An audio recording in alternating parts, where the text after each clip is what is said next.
సత్సంగం చేసుకుంటున్నారు. సత్సంగం చేసుకుంటుంటే అక్కడికి దేవుడు గొప్పవాడు అది ఇది అని మాట్లాడుతూ ఉన్నారు. ఆ గుడి ముంగట కూర్చుంటే అయ్యగారులు వాళ్ళు. అందులో ఒక పశువులు కాసే ఆయన వస్తాడు.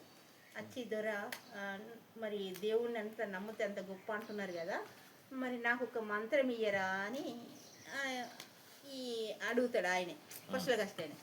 ఇక వీళ్ళకి కొద్దిగా పోకటలు ఎక్కువ కదా మధ్యన, ఇడుతున్న పొద్దు వీడేవు దీనికి మంత్రం ఇచ్చుడట అని అహంకారంతో ఆ బ్రాహ్మణ ఆయన పోర దున్నపోతా అన్నాడు.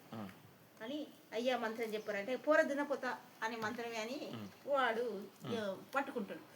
వాడు పట్టుకొని ఇక పోతా ఉంటాడు. ఇక గురువుగారు చెప్పిండు కదా ఆ మంత్రమే అనుకుంటూ దాన్ని పోరాదున్న పోతా ఇక తిన్నా తాగినా పన్నా ఉన్నా 24 గంటలు అదే మంత్రం జపం చేస్తున్నాడు. ఓం నమో భగవతే పోరాదున్నపోతా, ఓం నమో భగవతే పోరాదున్నపోతా చేస్తూ జపం చేసుకుంటుండేసరికి ఒక 15-20 రోజులు అయిపోయింది. అంటే అప్పుడు మంత్రాలు వాళ్ళు స్వచ్ఛంగా చేసింది కనుక 40 రోజులకు ఇదైతే అనమాట.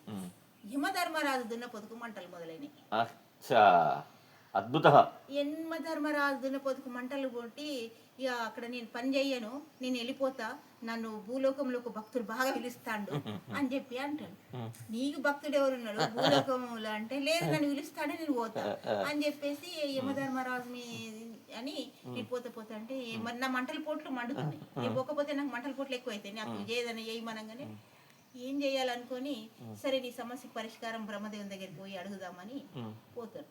పోయి బ్రహ్మదేవ నా దున్నపోతు పని చేస్తలేదు, మరి నేనేం చెయ్యాలి దీనికి అంటే దానికి ఏం చేసుడద్దు మనం విష్ణుమూర్తి దగ్గరికి పోదామని విష్ణుమూర్తి దగ్గరికి పోయిన తర్వాత విష్ణుమూర్తి దగ్గర అయ్యాకి ఇట్లా జరుగుతుంది అని అంటే ఓహో అట్లాగా ఆ భక్తుడు బాగా ఆరాధిస్తున్నాడు పోదామని ఆ విష్ణుమూర్తి ఈ దున్నపోతులు కాసేట దగ్గరికి వచ్చింది. అంటే బర్రెలు దున్నపోతులు ఏమయ్యా మంత్రం మానవ అది ఎందుకు, నేనే విష్ణుమూర్తిని అని అంటాడు. ఈయన మంచి స్పష్టంగా వస్తాడు.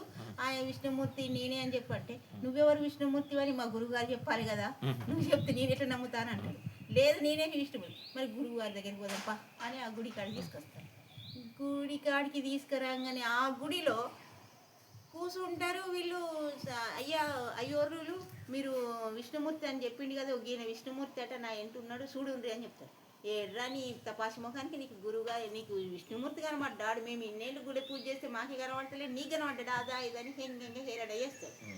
ఎన్నిసార్లు చెప్తున్నా వాళ్ళు నమ్మరు. ఏందయ్యా నువ్వేమన్నా కనబడితే వాళ్ళకి కనబడతలేవంటే అప్పుడు చెప్తాడు ఆయన, నువ్వు పుణ్యాత్ముడిరా వాళ్ళు పాపాత్ములు, వాళ్ళకి నీకు కనబడదా, వాళ్ళకి నీకు కనబడలేను, నువ్వు నిశ్చలమైన భక్తితోటి నన్ను కొలిసినావు అని చెప్పేసి అన్న తర్వాత మరి ఎట్లా వాళ్ళకి కనబడకపోతే నన్ను నమ్మరు కదా అని అనగానే సరే అని మొత్తము కొద్దిగా వాళ్ళకి కనపడాలి కదా ఈ భక్తుని బాధకు. ఆ భక్తి కనపడంగానే వాళ్ళు వచ్చి 2 కాళ్ళ దున్నపోతా అని వాడిని కాలు పట్టుకుంటారు.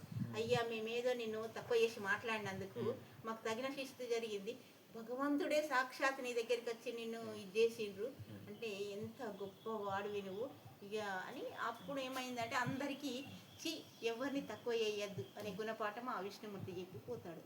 ఇది అంటే నిశ్చలమైన భక్తి ఉంటే ఏది మాట్లాడినా అది భగవత్ స్వరూపమవుతుంది. భగవంతుడి మీద అంత ధ్యాస నిష్ట ఉండాలి.